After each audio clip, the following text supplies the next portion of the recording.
Akini Adams, better known simply as Dole, a name that still echoes through the streets of Trinidad and Tobago.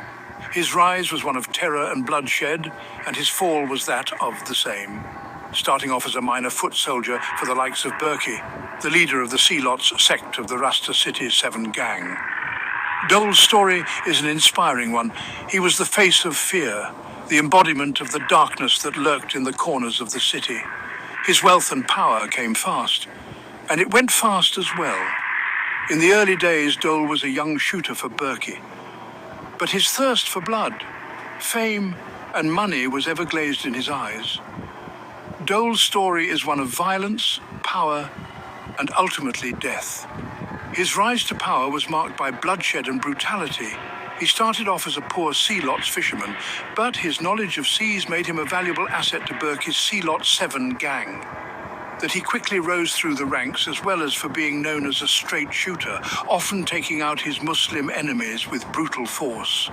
Dole's loyalty to Berkey was unmatched. Seeing they were both from the same hood, they had a valuable source of income, their very own port. So a lot of legal income was also coming in through this source alone, making Berkey's Sealot gang unbelievably wealthy and power, so much so that he had Patrick Manning, the Prime Minister of the country at the time, in his back pocket, getting all the government contracts. At one point they were unstoppable, but success brings enemies. Sometimes it's the ones you think are your associates. There was a bitter war between Dole and a man named Sandman, a powerful Trinidadian drug lord who would stop at nothing to see Dole dead. In Trinidad, the death toll rose. Dole and Sandman were at the center of a bitter struggle for turf and power. Dole's reign of terror gripped the nation. His actions left a mark on the community, a scar that would take years to heal. But like all empires, his would crumble. The weight of his actions eventually caught up with him. This is his story, a tale of rise and fall of power and its inevitable decay. The war between Dole and Sandman got to a record high, and police intervened, arresting many gang members from both sides. But just before the police could arrest Dole, he secretly plotted and executed the murder of Sandman and his wife hours before police could find him. The reason why Dole wanted Sandman dead is still unknown. But some sources say corrupted cops working for Sandman helped him take over many of Dole's drug blocks in and around the city of Porta, Spain. Nevertheless, Dole's thirst for Sandman's blood was the biggest reason for his downfall. Unknowably, the same corrupted cops working for Sandman would come back to finish off Dole once and for all. The rise and fall of Dole was seen as a lesson to later gangsters who came after him, that the thirst for revenge is always bittersweet, and even all the money in the world can't buy life.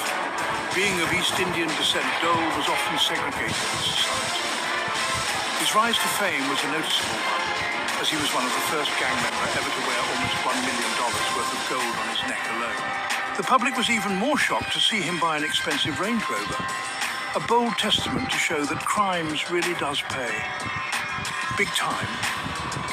Coming from Sealots and owning a Range Rover back then was never before seen before Dole. On these streets, respect was earned through fear. It was a harsh lesson, but one that was necessary for survival. And I was learning to instill fear, to become someone others would think twice about crossing. It was a transformation, a journey into a world where power and respect were everything. Dole rose quickly through the ranks of Rasta City. He was charismatic, ruthless, a natural leader. Under his command, the gang's influence grew. They controlled drug turf, they extorted businesses, they instilled fear in the hearts of many. My notoriety grew.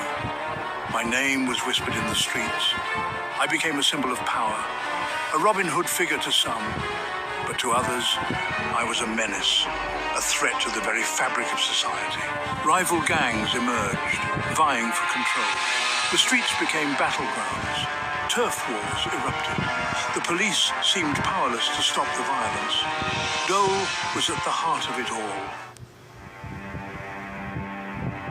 The streets of Port of Spain became a war zone. Rasta City, under Dole's leadership, clashed with rival gangs. The violence escalated. Innocent people got caught in the crossfire. Fear gripped the nation. The police launched operation after operation, but Dole always seemed to be one step ahead. He was a master strategist.